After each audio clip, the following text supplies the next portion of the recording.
Available October 27th. Pre-order now and get a bonus mission, Secrets of the First Pyramids.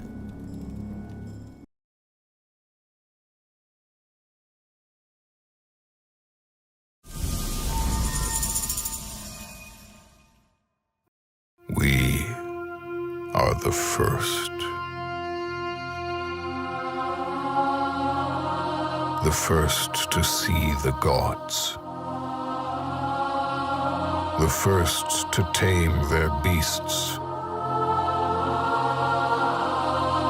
The first to guard the soul from evil.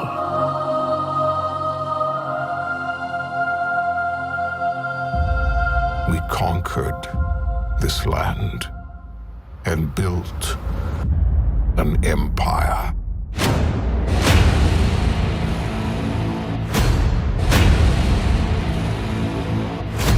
But there are whispers on the wind. A brotherhood born in the shadows.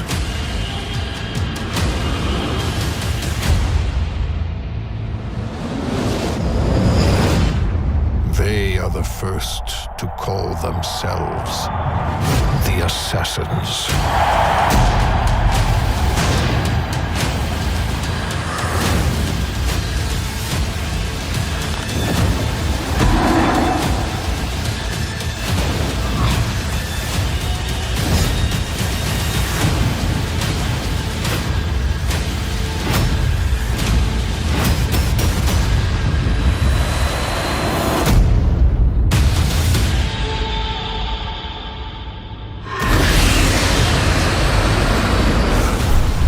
Available October 27th.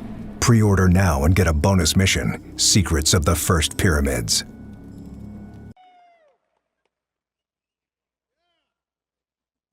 We are the first.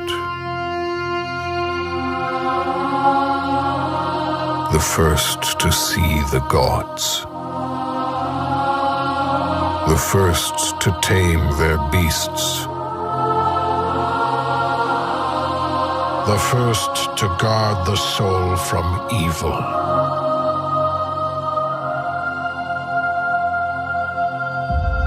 We conquered this land and built an empire.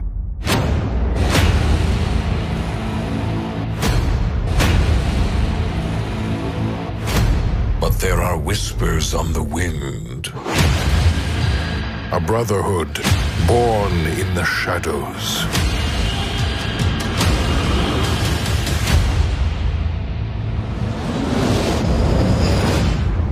They are the first to call themselves the Assassins.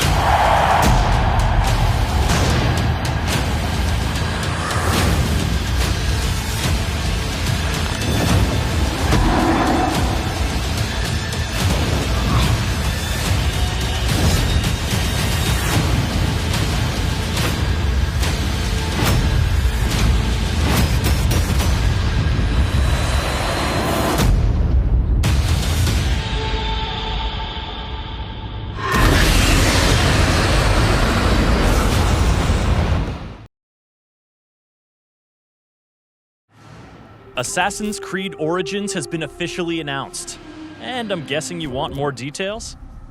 Me too. So I went to Ubisoft Montreal to get them. The Origins team is made up of key members of the crew that brought Assassin's Creed 4 Black Flag to life, and when they set out to make this grand adventure, they knew they needed a setting to match their ambitions. You know what we say, history is our playground. Ancient Egypt is it's a romantic setting, it's a mystical setting. There's a lot of diversity in the landscape of Egypt, and that's why it's fascinating. And that's why it was also amazing and super inspiring for the team to recreate. Obviously, the first thing that comes to mind is pyramids. We're going to have that into the game. It's a no-brainer. But ancient Egypt is much more than ancient pyramids. So history is like a puzzle, right? My job and the way the team works is really to find out all these small details of this information. So what are the flowers, the trees that were back in Egypt? What were the animals? We try to respect both the culture, the Egyptian culture, and to putting them into the game, and also having something that's interesting. How I actually saw ancient Egypt, first of all, in my imagination. I mean, you only see sands and sort of, pyramids, and it's really kind of dry. But actually, during that time, it was lush and, it was full of life. We have now the capacity from a technological standpoint to be able to create a massive countryside. It's not a city, it's a whole country with many cities, many villages, many exotic landscapes. This is why we decided to remove the minimap, which is we want you to enjoy and to actually experience the beautiful world we're bringing to you. You will have to play the game, to put some icons in the game, Also the fact that we have a time of day that is systemic.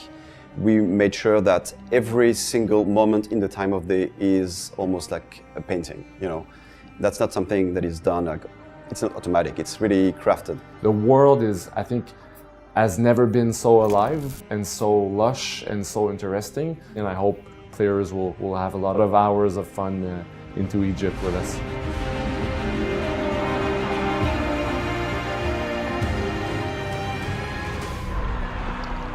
We started by saying we're in Egypt, which meant large landscapes, which meant vehicles like animals, like chariots, camels. All of this, we felt we needed to make sure that all of this worked within the combat system. So naturally, we start talking about range combat, using the bow, using throwable weapons. We allow the fight to be way more responsive, way more dynamic, so that the player can really play the way they want. In previous ACs, when you attack, the hero and the enemy came together, no matter the distance, effectively. This is gone now.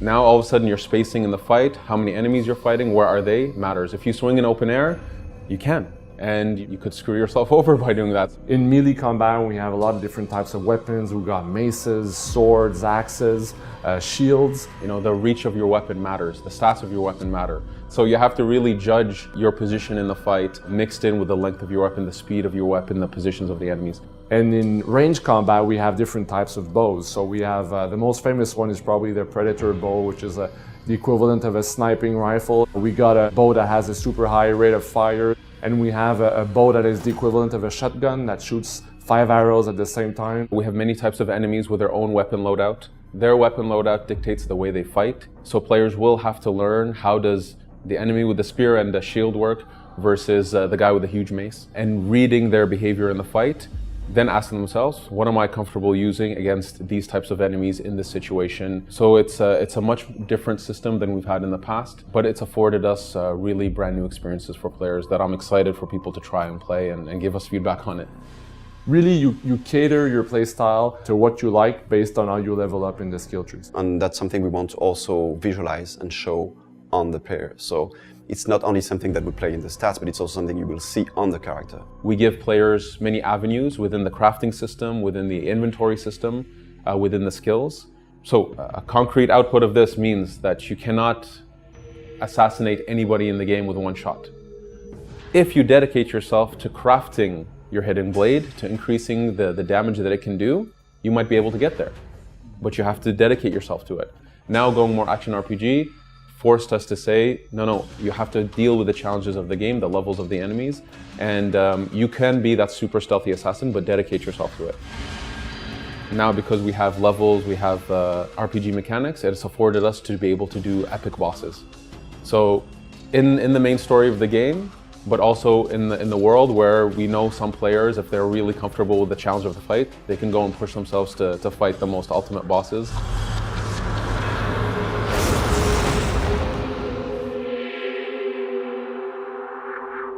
It's a very big world also. So to make sure that the player would be constantly engaged within that world, we created NPCs that have their own agenda. They have their own purpose in the world, so they work, they go back to their home to sleep, and you can help them with the quest system. So you meet them, you talk with them, and they say, hey, I need some help with this. And as a player, you get to make a decision whether or not you want to engage with that specific type of NPC. So I think that's interesting, and that also gives flexibility to explore the world the way you want to and live the story the way you want to as a player. The player, of course, picks up these quests and chooses what they want to work on. Sometimes the quests will intermingle. Sometimes you're in the middle of one quest and you'll see another quest person walking by and you can jump into that. And we wanted this very organic feel to the world. There's a lot of people to meet, a lot of characters, and they have a lot of stories to tell.